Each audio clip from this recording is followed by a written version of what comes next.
One of the key differences between esports and conventional sports is the constantly evolving nature of the very game that is being played. Sure, a sport might add, remove, or modify a rule here or there, but popular esports titles are constantly changing in wild and drastic ways. New and updated characters, changed items, and entirely different elements of a map, just a handful of ways that a game can change multiple times in a year. With patches occurring at least once a month, the metagame of League of Legends never stays the same for too long. Players and teams are in constant battle to discover the new, optimal strategy that will give them the edge in their next encounter. Sometimes these discoveries and innovations can mean the difference between battling for a world championship or watching the action unfold from home. It's all a game of adaptation and innovation. And today, we're going to take a look at some of the greatest innovators in the history of competitive League of Legends. Now, let's jump into the video. Number 1. The birth of counter jungling. A key part of the game today, applying pressure on the opposing jungler, wasn't considered a must-have. In fact, before Moscow 5 entered the scene, junglers would largely stick to tank champions and only rarely venture into the opposing jungle. The likes of Brian the Odd One Wily and Stefan Snoopy Ellis reigned supreme with their slower style. Their champion pools consisted largely of mega tanks designed to eat jungle camps and peel for their carries later on in the match. But the Russian side changed that, and specifically Danil Diamondprox Reshetnikov. His approach to counter jungling saw him specifically look to engage, fight, and eliminate his opposing jungler, giving his side complete control of the map. Utilizing the likes of Lee Sin and Evelynn, Diamondprox came out looking for blood every single match. His aggression took the scene by storm, leading to a period of dominance for Moscow 5, while other teams struggled to adapt to the superior style. The entire team was built around this jungle domination, with Diamondprox at the center of it all. His style caught on and is now considered the norm over 8 years later. But Diamondprox will always be the king of the counter jungle. Genja, the Time Traveler.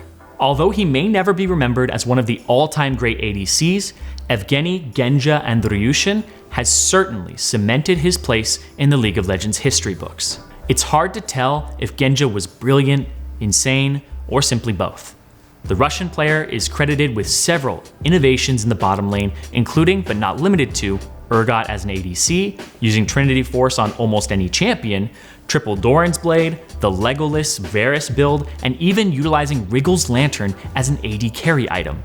Often, pundits and players alike dismissed his ideas when first used, but would soon find themselves having to eat their words and conform to his bizarre builds as they became the meta picks. Throughout his career, Genja's influence on the AD carry role simply kept growing. He brought innovations to the role as a supportive player, where he complemented his aggressive teammates by utilizing champions like Kog'Maw, Varus, and Corki to stay safe while still pumping damage. And later on in his career, he was forced to become a more front-footed player, where he showcased his ability to play as a central carry by shifting his item builds and playstyle as and when it was needed. And shortly after the departure of key players and the subsequent decline of Moscow 5, then called Gambit Gaming, Genja quietly retired and disappeared entirely from the League of Legends esports scene, cementing his legacy as a key member for one of the greatest Western lineups of all time, and perhaps the most eccentric player to ever grace Summoner's Rift. But then again, there was his top laner Darien, but we won't talk about him. World Elite lane swaps. When Counterlogic Gaming EU ventured to South Korea for a tournament in 2012, they were taken aback when presented with an entirely new method of playing League of Legends, when scrimming Chinese team World Elite. Their opponents had sent their AD support combo to the top lane and their top laner down into the bottom lane to face a 1v2. Mitch Krepo-Vorspulse recalls thinking that World Elite were potentially trolling, only for the Chinese team to confirm that no, this was indeed a legitimate strategy that they were trying out. And over the years, the art of lane swapping has been altered, improved, and adapted by various different teams with subtly different styles. But up until the introduction of turret plating, it had remained a strategy that often found itself recycled into the playbook every year or two. Lane swapping in general applies insurmountable pressure on the opposing top laner, with the AD carry, support, and jungler hard pushing the lane to enact an early tower dive, grab a kill, and a tower lead. This leads to a variety of counterplay that involves supports and top laners laning together, AD carries facing off in solo lanes against top laners, and tower dives happening all over the map. Now, Chinese League of Legends teams became dominant during this meta when they completely mastered the art of tower diving, knowing when and how to execute onto the opposition much more cleanly and efficiently than most Western lineups, and even the historically dominant Korean teams. The introduction of turret plating and the emergence of teleport as a summoner spell has largely halted the use of lane swaps for the past couple of years. But there's no doubt that the strategy played a massive part in the evolution of the macro game of League of Legends. Europeans, the current meta. Believe it or not, League of Legends hasn't always had the clearly defined roles that we see today. Top lane, jungle, mid lane, AD carry, and support is an invention of European players during the latter stages of the first ever ranked season. Early competitive compositions included 1-1-1 with 2 roaming playmakers, double bruiser bot lane, and AD carries dominating the mid lane. It wasn't until the first ever World Championship that the superior team composition became obvious. The European teams in attendance all opted for the ranged AD carry and support in the bottom lane, and an AP carry in the middle.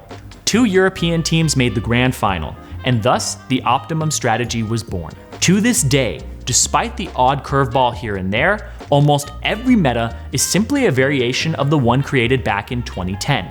In many ways, this is the ultimate innovation in League of Legends history. With Riot Games unlikely to deviate too much from the current meta themselves, it would be a surprise if there was a more efficient way to play the game.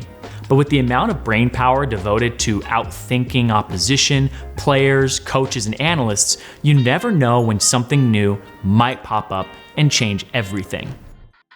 Team Curse Import. In June 2013, Team Curse became pioneers of the League of Legends esports scene with their acquisition of Edward Abgarian, aka Edward. The move made Team Curse the first team to sign a player native to another region, with Edward being an Armenian national, competing in Europe before heading stateside. Over the course of the next 7 years, upwards of 50 players have been brought into the NALCS from different regions. This includes Europeans, South Koreans, Chinese, and Oceanic-based players.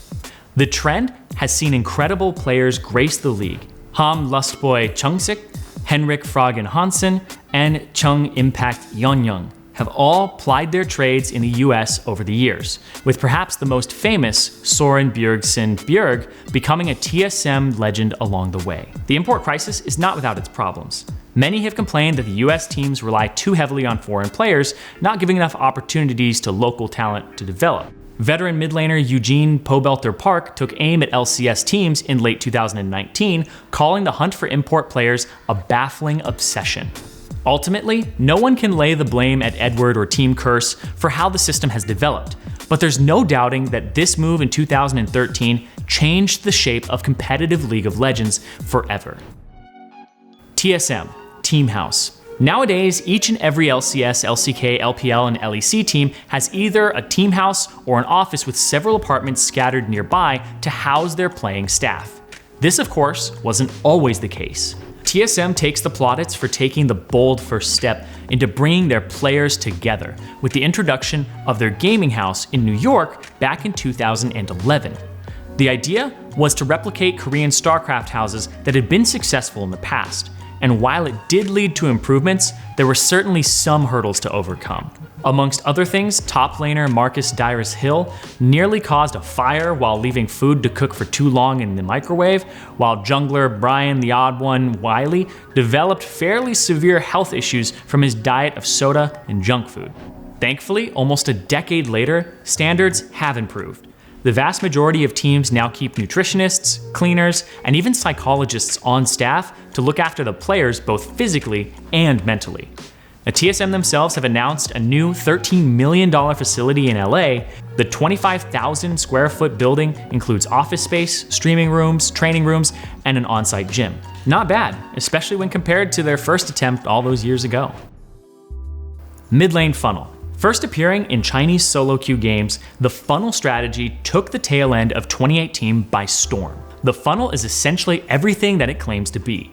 Teams figured out that they can dump resources into a single player on certain champions, and bank on them winning the match almost entirely on their own. The idea started out with Master Yi, but quickly evolved to include a variety of hypercarries including Kai'Sa, Xayah, and Lucian. When implemented correctly, the funnel caused absolute chaos from solo queue all the way to the highest leagues in competitive play. Master Yi and Kai'Sa very quickly rose to the top of the ban list, while some targeted the supports that best activated this strategy, like Braum and Taric. This was initially a strategy thought up by elo boosters to quickly and efficiently win games against players below them in skill level. On a professional level, despite early excitement at a new strategy, it ultimately led to being fairly boring for spectators. Riot Games responded quickly by nerfing the amount of gold that was possible to funnel into one character, and despite a very brief resurgence in early 2019, the funnel strategy seems to have been largely killed off. Still, I imagine many players from Iron to Challenger still have nightmares about those 20-0 Master Yis running towards them. Samsung White 2014 Vision. The 2014 League of Legends World Championship was one of the most strategic and macro-focused worlds that we've ever seen. Matches were won and lost at the drop of a single ward or with the best use of a sweeper. Pioneering the Vision game was South Korean team Samsung Galaxy White. They had qualified as the second seed from Korea alongside sister team Samsung Galaxy Blue. And it was Samsung Galaxy Blue that was expected to be the dominant force of the competition. But support player Cho Mata Sehyung and jungler Choi Dandy Inkyu clearly had other ideas. Combined with their outstanding preparation and draft phase, the two players were always given the tools they needed to establish complete map dominance. As a duo, they worked together to forcibly gain control of key positions on the map, as well as the opposing jungle. Not only did they place superior vision, but the team also dedicated more resources to defending that very same vision, something that wasn't being prioritized by many teams at the tournament. Their dedication to the vision game paid dividends, as Samsung White became world champions while only dropping 2 games throughout their entire run. And one of those was pretty troll. ROX Tiger's Misfortune support. While facing off against SK Telecom T1, you're going to need to bring something different to the table. Something good enough to take down the legendary Lee Faker Sung-hyuk and his teammates. And that's exactly what ROX Tiger's support Kang Gorilla Byung-hyung did at Worlds 2016 when he locked in Misfortune support. Initially billed as a misclick, it quickly dawned on SKT and viewers at home that the Misfortune pick was a pocket pick that had been kept hidden away until they needed it most. Down 1 game at World Semifinals. Misfortune worked well on 2 fronts, the counter to the popular support pick Zyra, and to combine spectacularly with Ashe in a fashion similar to the classic Curse of the Sad bullet time combo from Season 3. And despite the lack of mobility and peel, Misfortune provided enough burst and poke damage in the bottom lane, it actually ended up being a surprisingly valuable selection. Gorilla pulled out the Misfortune pick twice in a row before SKT wised up and started banning the champion. It wasn't enough for ROX Tigers to secure the win in the series, but it showcased the creativity of the lineup and the potential for the support champion pool to grow beyond the conventional picks. The idea of a marksman support clearly excited someone over at Riot Games as the company went on to release Senna 3 years later. Despite not sharing many similarities in abilities and utility, we do wonder if Senna would have ever been thought up had Gorilla not made that iconic pick in 2016. Double Jungle. The birth of the Double Jungle is often disputed, with some saying that even as far back as the beta, Double Jungle was being tried out. But the truth is that the strategy has been on the periphery of professional play throughout multiple metas. Just like how no one ever really quits League of Legends, it just goes away for a while. One of the most notable implementations of the Double Jungle was during the lane swap meta, when top laners realized that going to their lane meant an inevitable tower dive and subsequent death. They learned that their source of experience would have to come from somewhere else. This wasn't a true double jungle, as eventually the map would even itself out, but it did involve top laners and junglers holding hands throughout the first and sometimes even second clear of the jungle. A true double jungle has yet to be tested in a serious onstage setting. Supermassive out of Turkey did bring out a Lee Sin Kai'Sa double jungle after they had already locked in first place in the group stage, but they lost dramatically to Kaboom Esports. So it's perhaps a little while yet before we see a team fully embrace the power of the jungle duo. Most recently, players once again started flirting with the idea of double jungle in the preseason prior to Season 10. It didn't get much traction and has once again been shelved for the time being, but never count out the double jungle. It could be back at any moment. That's going to be it for our top 10 innovations that change the way we play League of Legends today. If you enjoyed the video, then please hit that like, comment, and subscribe button to be notified of more videos just like this. Also, don't forget to check out ProGuides.com, where we have challenger coaches available 24/7 to take your gameplay to the next level. That's all for today, and I'll see you guys on the Rift.